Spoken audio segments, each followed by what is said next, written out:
how we can package our story and make it attract attention. So package your principle, package your story. That's what we're looking at. Packaging your principles, your stories, your experience, your successes. So it's a very big class with a lot of outlines here. So we have outlines to cover. The first one is context for the concept, and it has to do with your life lessons becoming your lifeline. Your life lessons becomes your lifeline because your lifelines. Okay, and looking at it, reading your own story.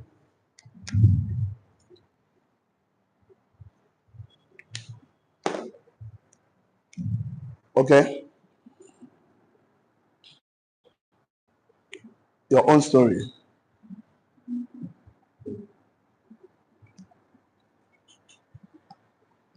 So, number 3, your personal philosophy.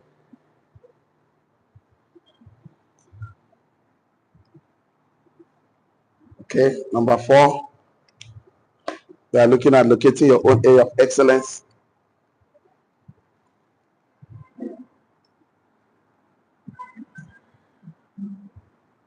Okay, and number 5, we are looking at the structure of the Proverbs.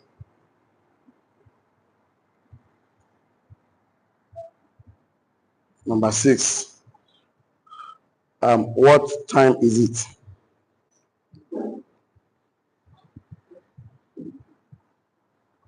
Number 7, the attention economy.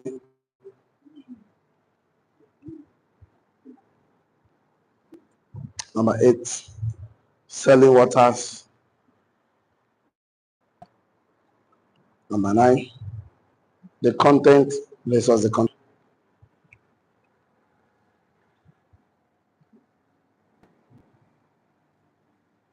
Okay, number 10,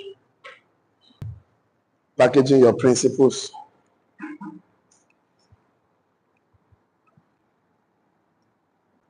Number 11, your own word made flesh.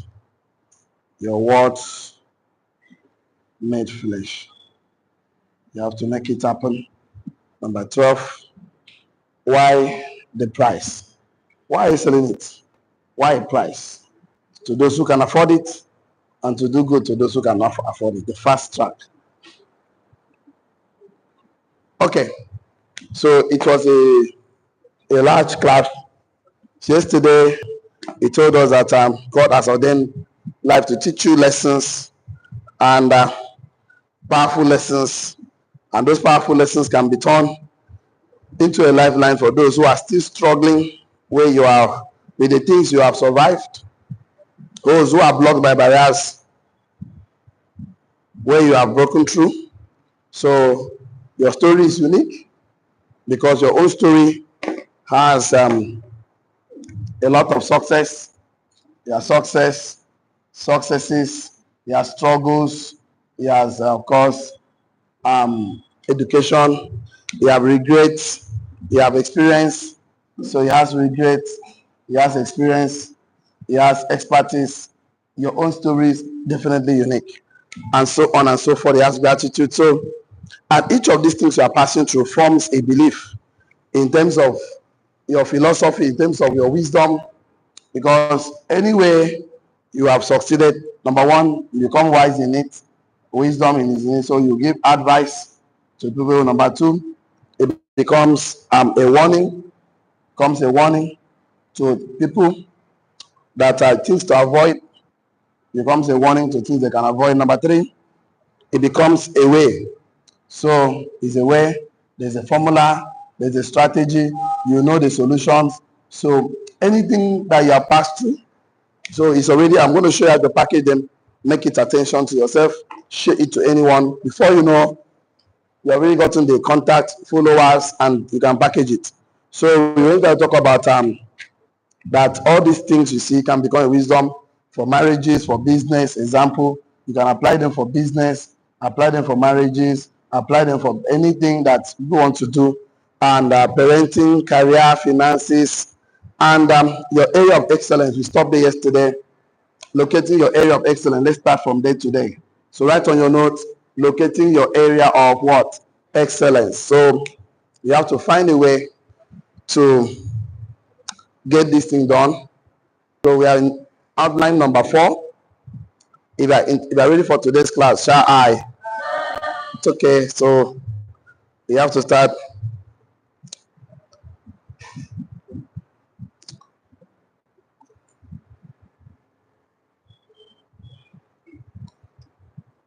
Write down your notes. Even though we all have personal philosophy, even though we all have personal philosophy, even though all of us have personal philosophy of many things, comma, even though we all have personal philosophy of many things, comma, there are some issues, maybe one that you feel most passionate about, full stop. Even though we all have personal philosophies of many things, even though we all have personal philosophies of many things, comma, there are some issues, and maybe even one that you feel most passionate about.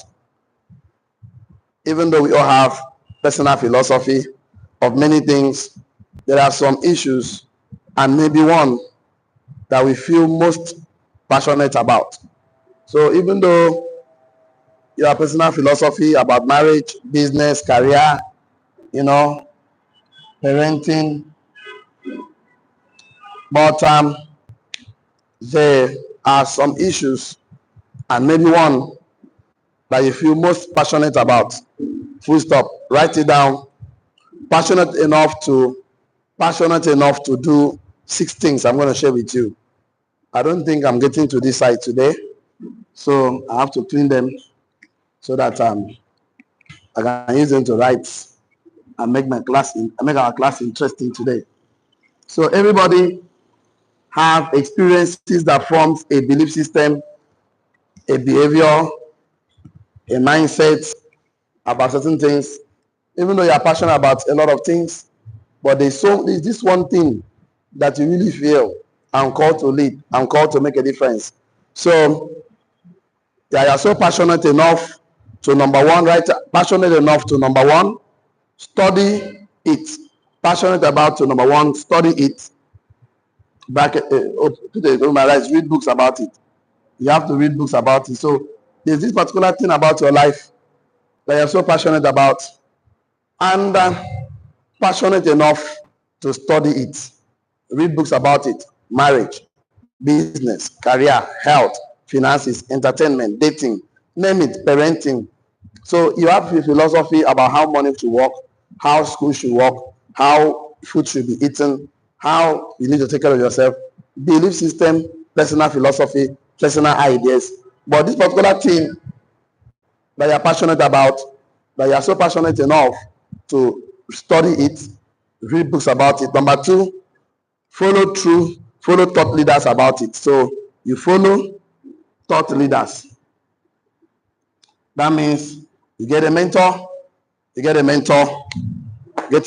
that area, because you want to do well in your finances, in your health, your marriage, education, career, parenting.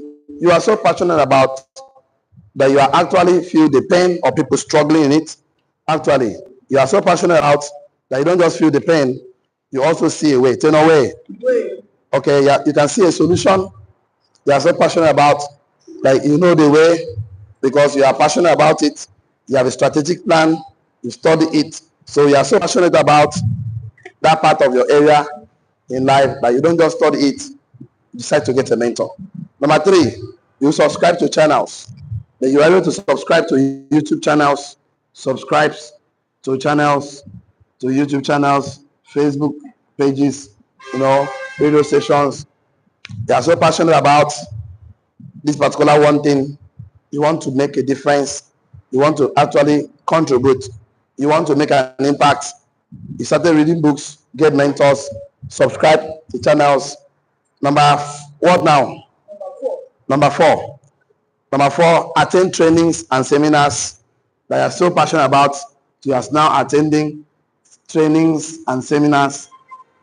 So that is how you want to make a difference. That nobody is talking to you right now. You are going to church because you want to change the dynamic of the ushering department, the choir department, the music department, whatever department. You are so passionate about it that you started attending trainings and seminars to make a difference in your village. You know, you are so passionate about it that you want to make difference in career, finances, marriage, parenting. So number five, and you subscribe to accountability. You submit yourself for accountability. Accountability. Bracket open.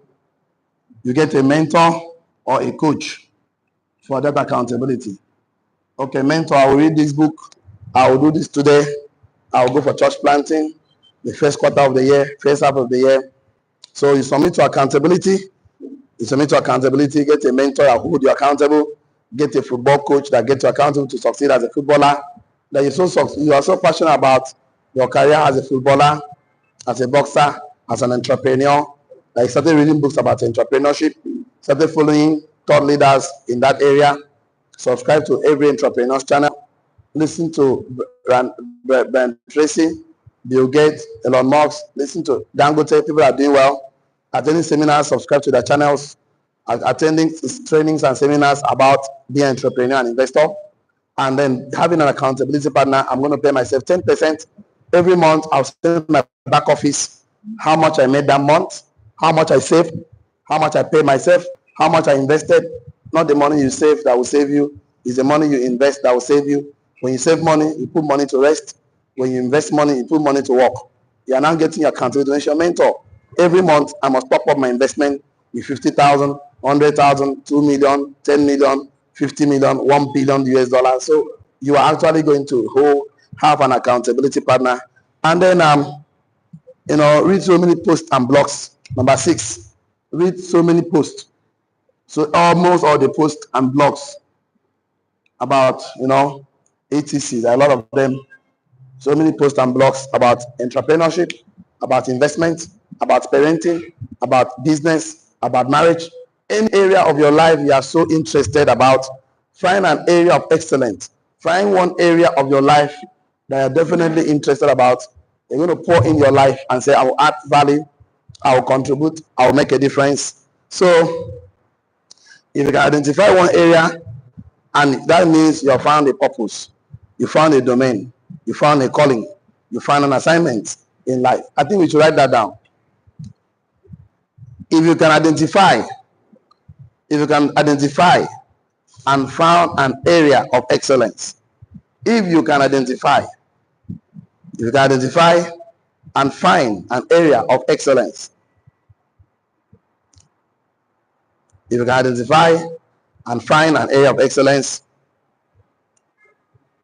you have found a purpose for a living, domain to dominate, a calling to be fulfilled, an assignment to be achieved in life. If you can identify and find an area of excellence, of interest, you have found a purpose, you found a purpose, you found a domain to dominate, calling to be fulfilled, assignment to achieve in life. If you can identify and find an area of excellence, you have discovered your purpose for a living, domain to dominate, calling to fulfill, an assignment to achieve in life. So even though you are interested, you have mindset, philosophy about many things in life, there are a few issues, maybe one that you feel most passionate about. You are so passionate about it to read it, study, follow thought leaders, get mentors, get coaches, attend trainings and seminars. And if you can identify it and find one area of excellence that touches you so much, definitely you have found a purpose to live for, domain to dominate, calling to fulfill, an assignment to achieve in life. For people like us, we just look at it and say, for us, we know that many men are already in the kingdom work of delivering men from darkness to Christ, kingdom of God. But after you preach, men accept Christ as their personal Lord and Savior, and they accept the life of Christ, because a sinner does not have a life. He said, the soul that sinner shall die. So he does say, he only receive life from Christ. So he doesn't give God his life. He accepts life. He don't give God. Sinner don't get life to give. He only accept this way. So when the person accepts this way, so they need another set of people that will engage them so that they can become purposeful, fulfill their life. Now I work with that. When you accept Christ, bring it to us. Take sinners to Christ. After they accept, bring them to us. So we can actually help them arrange some purpose and assignment on earth, and make sure that they become productive and impactful, so that money can attract money based on who they have become. Because money is a reward for solving a problem, is a reward for making impact, result for being significant. So we can help them make impact, be significant, solve problem, become a solution provider. So you see, now we have identified an area. We want to stand in the gap. We have something to live for. We have interest. We are ready to make significance. So you cannot find fulfillment without purpose in life. So you need to identify an area you want to make a difference. You don't like the way people that cannot afford higher institution roaming on the street after the SS3, they now go to house help, be selling for 10,000, 15, 20, 30,000 because they don't have OND, HND, or BSc. So you now say, okay, every child who cannot afford university education, I'm going to create a community, city of wealth, and train them through another informal education about wealth education, financial literacy. So until you have found something to live for, you cannot be fulfilled in life. As an entrepreneur, say, I want to make money. What do you want to make the money for? Your purpose of making money is to use part of the money to make impact. That gives fulfillment. That makes you significant, because you only make money for consumption.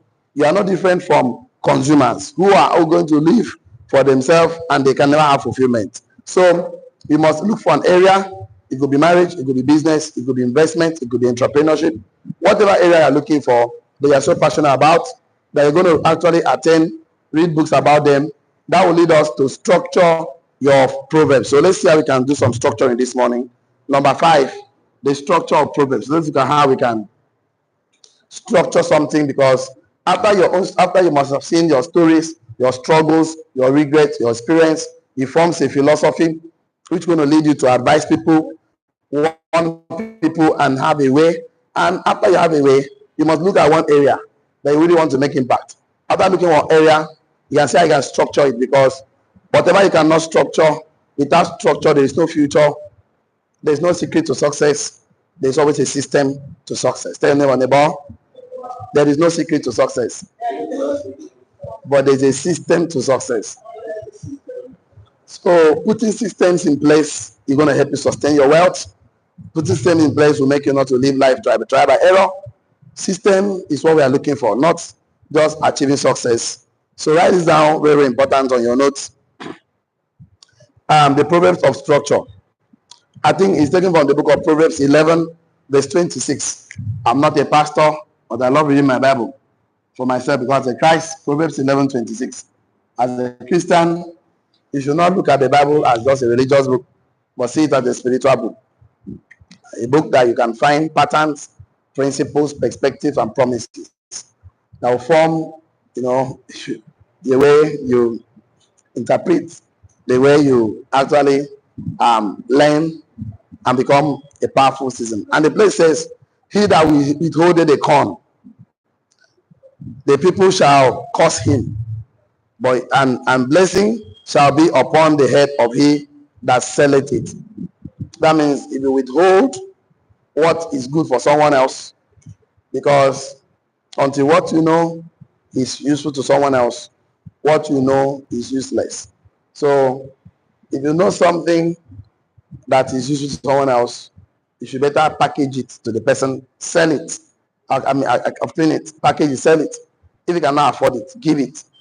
So give a pattern of it. So it says, he that withholdeth corn, the people shall curse him, and blessing shall be upon the head of him that selleth it. So there's a warning there to avoid something A warning to avoid something dangerous or undesirable is to withhold good. In fact, I ask you, I said that he that knoweth how to do good and doeth it not, to him is what? A sin. Let's imagine that. So the way forward out of something dangerous or something undesirable is the wisdom for you not to withhold your experiences, your wisdom, your the things you have succeeded, the barriers you have broken through. The best thing is to share it, become a blessing to the person who will meet you, become a benefit to the person who will meet you, because you have a philosophy, you have a mindset, you have an idea based on experience, based on the things you have succeeded, based on the books you read, based on the leaders you follow, based on the accountability system you have built, based on the system. So the good thing about it is that whatever you have, structure it to sell it. Write it down on your note. Whatever experience you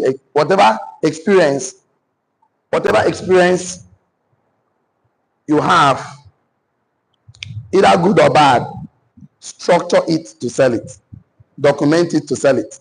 Have a podcast to sell it.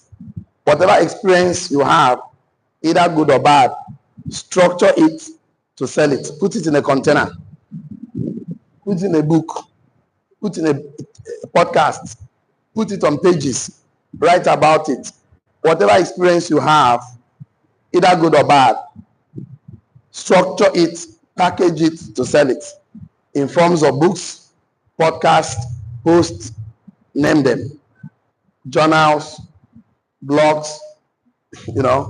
I like the way some of us are behaving in the community of entrepreneurs, community of wealth, that whatever experience you have on the course of this journey, I see most of you type on Facebook post, you just drop some of your light moment of Eruka experience, you just drop them. The light moment, you drop those quotes. The books you read that touches you, you drop the quote, you write it down. You see all these books you write, all these notes you are taking. Don't worry, I'm going to organize training for you one of these days. How we can package all this. When I say one thing, I know about five, six people are going to write different things. But about the way I know, I've been taking the notes somehow. So I know. So definitely that experience you have, that documentation will package it. Then I'll package it. So we show you how to package it. You start making money. Money is a reward for solving a problem. Tell your neighbor, money is a reward for solving a problem. How am I sure the stories you have, the good, the bad, the ugly, the success, the struggles, the regrets, the experience is going to sell? Because of the season that we are in right now. That leads me to where we are going today. And I'm going to stop here somewhere. What time is it? What time is it? So because of the timing, I know that if you package it, structure it, you will sell it. Let me even clean this one so that let me clean this one from here. We have to write some things today. Because of the timing, I know right now, because of our timing, that anything you have as an entrepreneur, whether good or bad, whether you succeeded in, and you did not succeed in that thing, don't just say, I don't know. Find out why. Find out why you did not succeed. So that becomes an Eruka experience. That becomes a light moment.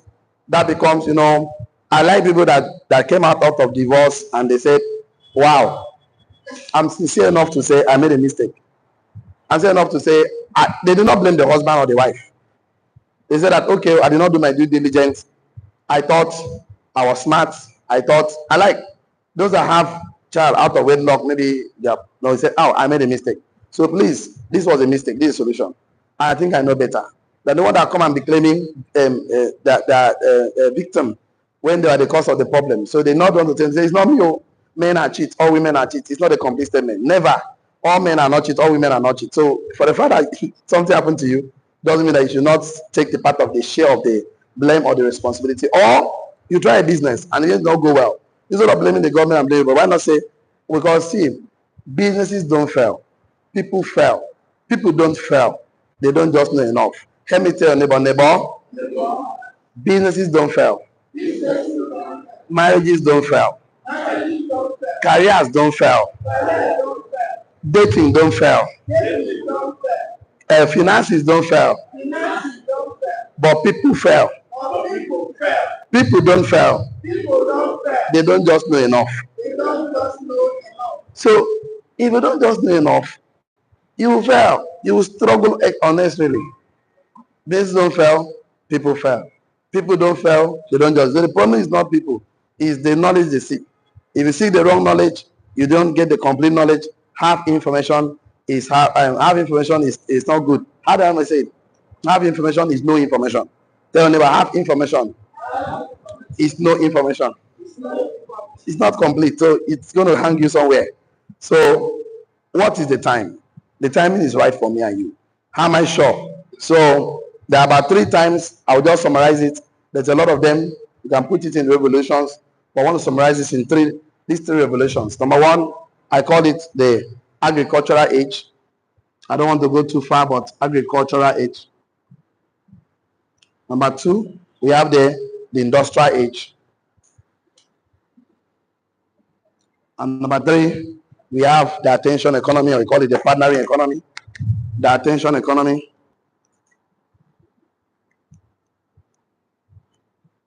Bracket doing the partnering economy. The partnering economy. So, if you understand the way economy works, the mystery of wealth is always in the history of wealth. I think we need to write it down. The mystery of wealth. The mystery of wealth. Before I talk about this, because the timing is right, under the timing, you now put this down. The mystery of wealth. The mystery of wealth is always in the history of wealth. In the history of wealth.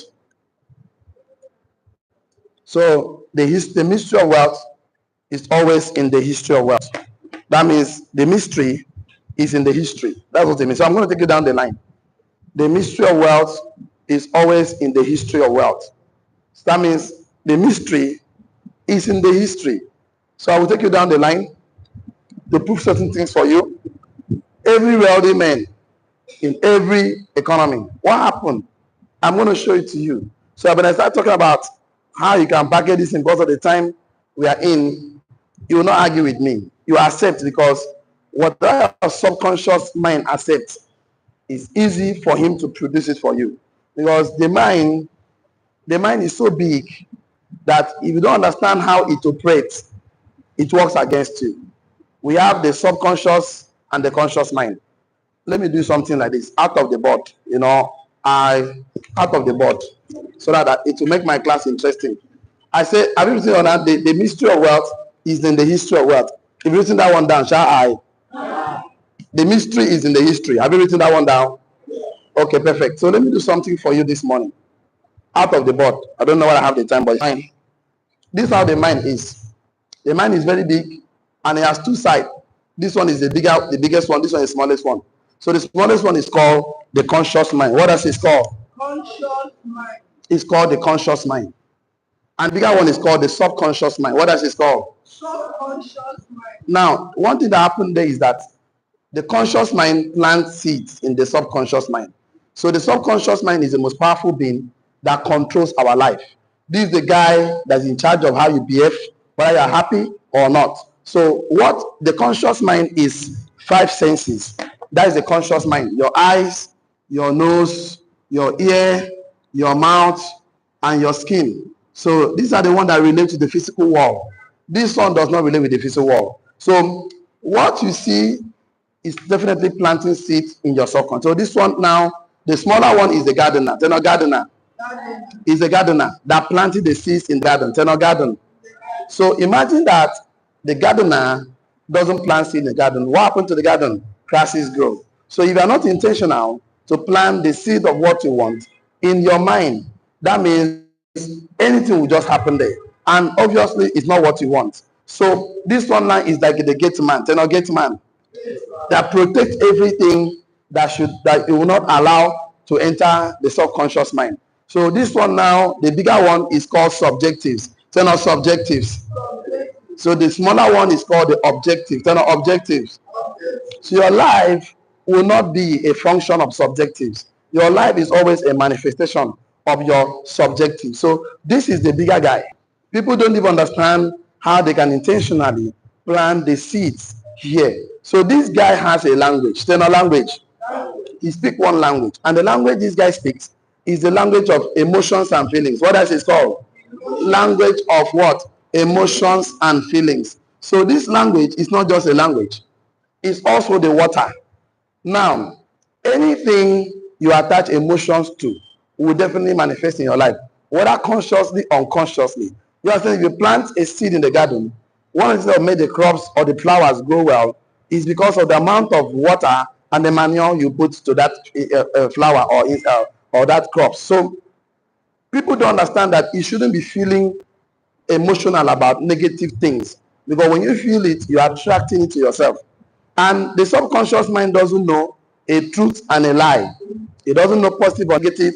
All it knows is that whatever you attach emotion to it will definitely grow in your life. You can't stop it. It's so powerful that he controls your life. So if you are always thinking hatred, you are hating somebody and you're emotional about it, I will show him. You know what you're doing? Your subconscious mind will be seeing hatred. No matter, the hatred will now be back to you. That's why the Bible says something. He said that give and it shall be given unto you, pressed down, shaking together. That means whatever you give to your subconscious mind, is the universe will multiply for you. So you are always feeling love, passionate, powerful about helping people. See what happened? The subconscious mind doesn't understand. They are thinking that thing about someone. He give it back to you, pressed down, shaking together, running over. So whatever you want to happen, the Bible says, do unto others. You want to do, because the Bible understand that anything you are thinking about other people will happen to you. That's what it means. Anything that this way the mental picture is formed. This way the power is. And this part is the seat of imagination. What else is called? Now let me say this to you. This one now is the five senses. Now this is the six senses. This sixth sense is called the imagination. And this imagination, what you see is called the workshop. Tell me workshop. What you do in workshop, carpenter workshop, mechanic workshop is to form things. So the more time you spend understanding the timing and the season of attention, this thing manifests in your life. But if you are struggling, I don't know how to say it. See, this guy you see is a transmitter and a receiver of your life. So your life has been created in a way that you actually manifest what predominantly occupy your mind. So because out of the abundance of the heart, now be this one, the mouth do what? Speak it. You know, that you if you can create a mental picture here, I call it image nation, a picture nation. Here, it will manifest here. The only thing that the subconscious mind needs is time. Tell no time. The same thing if you plant crops in the garden. All you need is time to manifest. It will surely manifest. Yes or yes? So when I talk about attention economy, the timing, I want you to understand that the history of wealth, the mystery of wealth is in the history of wealth. And the mystery is in the history. So I'm going to share some history with you. And so that when I come to the attention economy, the partner economy, you no longer struggle. Because the moment you start struggling here, okay, do you know what happened? It will manifest, it will grow. So the problem people are having, you are telling them you are a wealthy person, you are a short person, they find it difficult to believe at this level.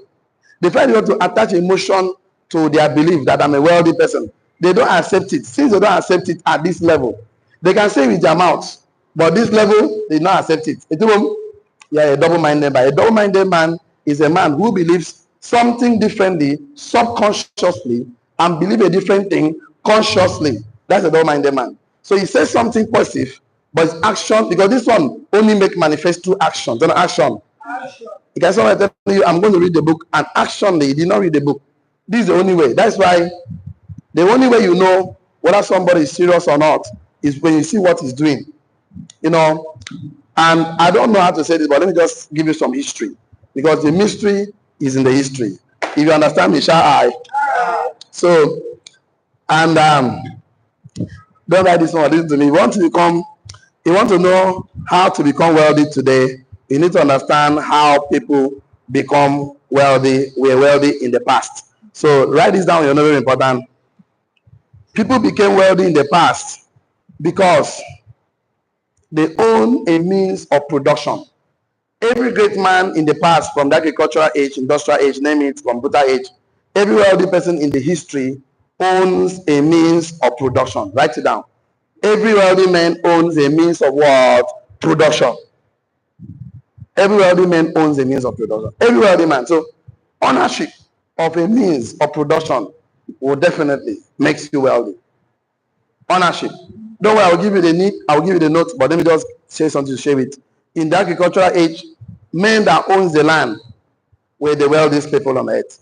Men that own not just anyhow land, not just desert or wilderness, land that is for cultivation, land for the growing of livestock. Men that own those land, with the landlords were the wealthy men.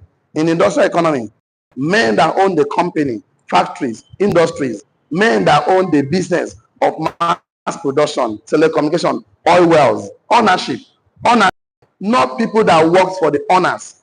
Nobody in the agricultural age, those that work on the farmland for the owners, they are not wealthy people.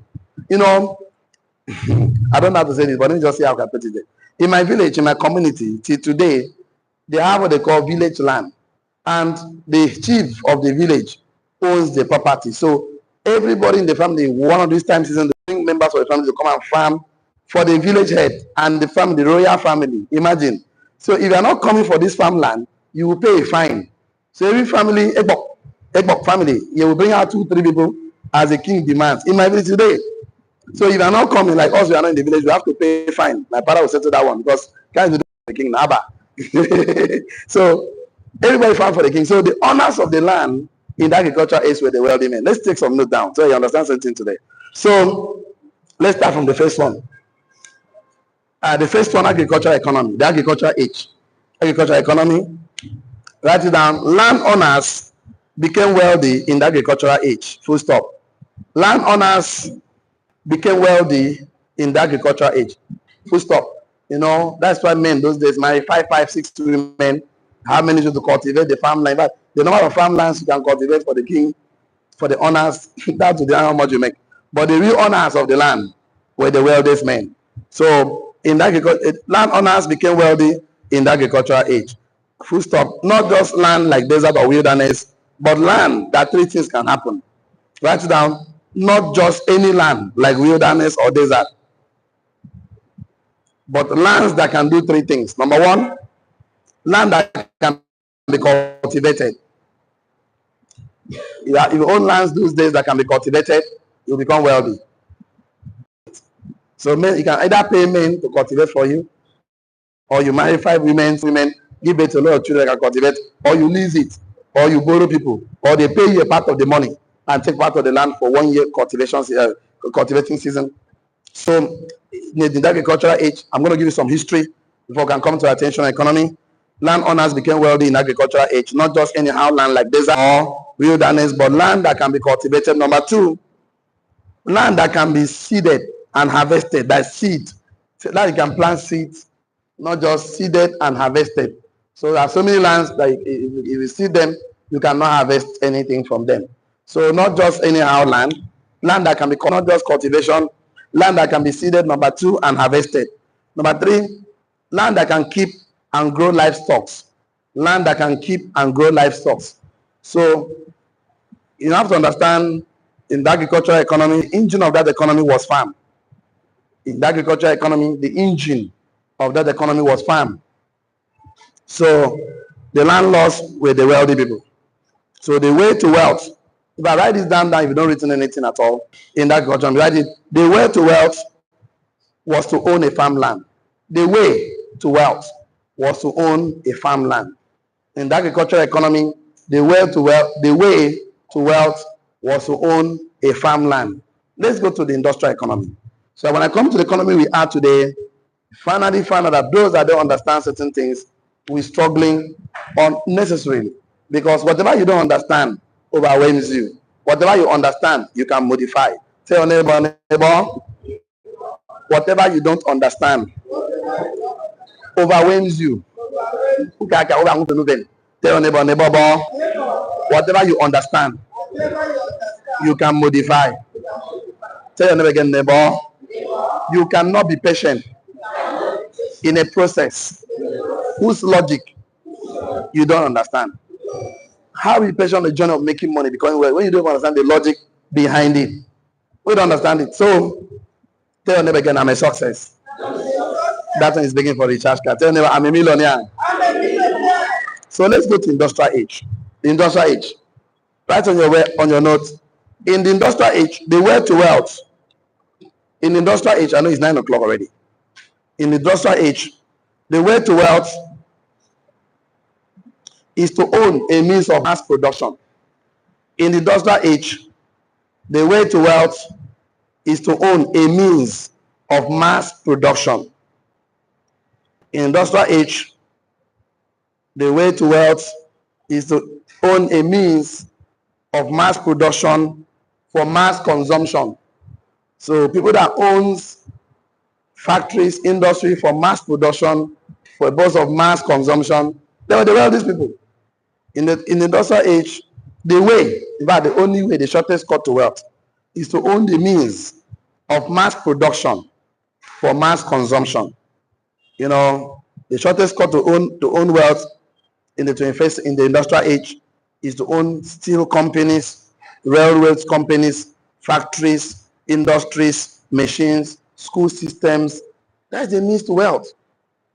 People that understood this, they did not seek to disturb themselves with every forms of economy move. They were focusing on how they can create and own a means of mass production, how they can produce soaps very fast, they produce shoes very fast, clothes very fast, toothpaste very fast, anything you can produce, containers of tin milk, Milo, sugar, mass production for mass consumption. So they focus in that economy because the only way and the shortest cut to succeed in the industrial age was to own a means of mass production for mass consumption. And it includes example, owning companies, factories, industries, school systems. That is why the rich people, I know, 9 minutes past 2. That's why they now decide to say, how can we keep the poor poor? How can we make the rich rich? So that they will never become rich like us. So we have to create a school system to mass produce graduates to work in our company. So that was why the originator of school system came in. So that they have factories, they needed people that will operate the machines, operate the companies, document for us, so that we will become rich and wealthy. So we need a system that can brainwash people that the only thing you are used for is to come and work for a rich man. All your life is to come out and apply and become a beggar. I'm begging to be employed. I'm begging to be worked. So they will never think like a wealthy person. So we have to start by ordering their steps. We start from childhood, ringing bell, bang, bang, bang, school open 8 o'clock, bang, bang, bang, break time, bang, bang, bang, school closed, bang, bang, we'll do tests, bang, bang, we'll do. So they begin to follow order from child. So when they finish university, they will not come and give us problem in our company. We tell them when to come to work, how much to pay them, how much when they will retire. They will follow instructions, because if you train up a child in a way he will go, he will never depart from it. So let's start now. So when people like us come go school, come understand, say, oh, now this thing where they teach us for school, won't use them, won't use them own company, won't use them own fixed, won't use them on advantage. It can't give us advantage. But you follow that structure where they give you, that structure will arrive you at the point you never want. In fact, the more of the ladder you climb, the more you finally realize that you're leaning on the wrong wall. And the further you climb, getting to the top of the wall, you have achievements, no fulfillment. And we'll buy yourself, use it for 35 years, and make sure we sack you, honorably sacking, call retirement. And retirement. We retire you, make sure you are useless and stupid, nothing to use again. So we have used for useful age, make money for ourselves, and retire you, idiot. And you go home frustrated and damaged. So they think this is no one get sense. So I told you, the mystery is in the history. So if you miss the history, you miss the mystery. And since you don't want to think for yourself, people are going to think for you. The government will think for you. Everybody will think for you. So understanding this, the way to success in the industrial age was a means to own a system of mass production for mass consumption. So wealth in this age was owners of factories. Write on your note. The wealthy men in the industrial age were owners of factories, companies, businesses, industries. Write it on your note too. But when I come to your age, I will tell you, so that in case you are still thinking like this, these people and your own don't finish. Write it down. The wealthy men in the industrial age were owners. Underline the word owners. People that own. Owners of factories, businesses, companies, industries, or a means of mass production. Just own a means. So I know this. Write it down. The wealthy men in the industrial economy were owners of factories, businesses, companies, industry, or a means of mass production.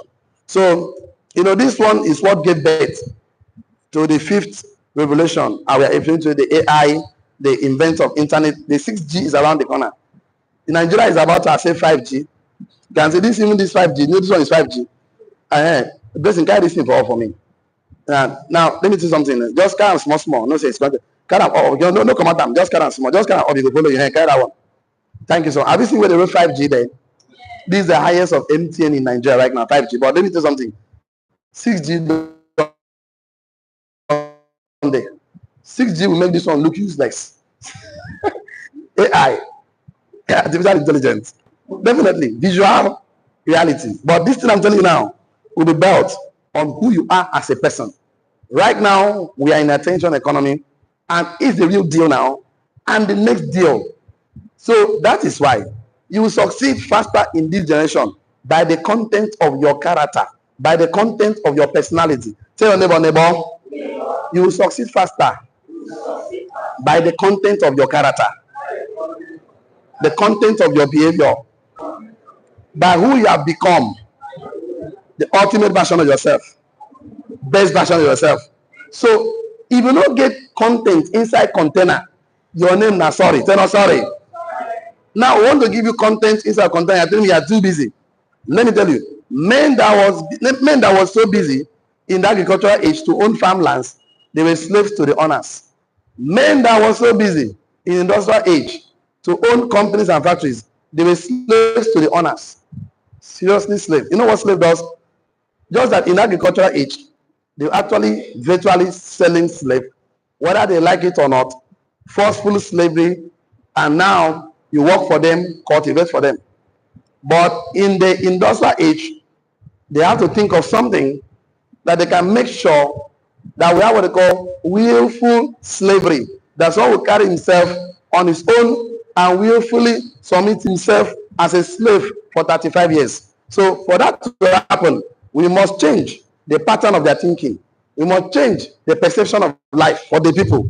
We must draw a school curriculum that will make a man think that he's a slave and finally submit himself to us for slavery for 35 years. And we must use them, they will use slave in the agricultural economy. Let me tell you. So in the first century, the worst, when I finish to argue with me, just look around and compare what I'm going to share with you tomorrow. That will give you advantage. Because when men were owning farmlands, the poor were busy cultivating for the rich. When men were owning industry, the poor was busy working for the rich. In the 21st century, this is the worst of them all. Now, anything that gets your attention puts you under slavery, and you become addicted to Facebook, internet, become addicted to billboard, and now, the more addicted you become, the more money we make. So I want to put you on the position where money will work for you. Say amen. Amen. If you like, you open it. Some people like to fight. No fight. When I finish with you, logically go back home, think about your life. Pray about it. I know God will open the eyes of understanding. You understand that money was meant to work for you. Say amen. Amen. So instead of complaining, looking for government, looking for who to blame, why not seek to invest in yourself and become that person that can attract attention? In the 21st century, who owns the attention owns the money. I don't care. So understanding how history works, the mystery is in the history. Don't need to argue, just pay attention. You understand, you see the lines, they are very thin. If you miss it, you can mix things together. I want money to meet money in your hand. Say amen. I want money to work for you. Say amen. Do you know why? Because money is a bad master and a loyal servant. I want money to serve you because you are the real boss. Say I'm the real boss. And the only thing that will change this thing is for me to change your perception and change it and put it on the right. So I can see things differently from the way wealthy men see things. And when you see things that way, everything about your life will change. So the online community, please don't get involved in a business without a mentor. Reason, Mentorship is the legal shortcut to success. See you tomorrow. See you at the top. God bless you. Have a wonderful time. Bye bye for now. Thank you.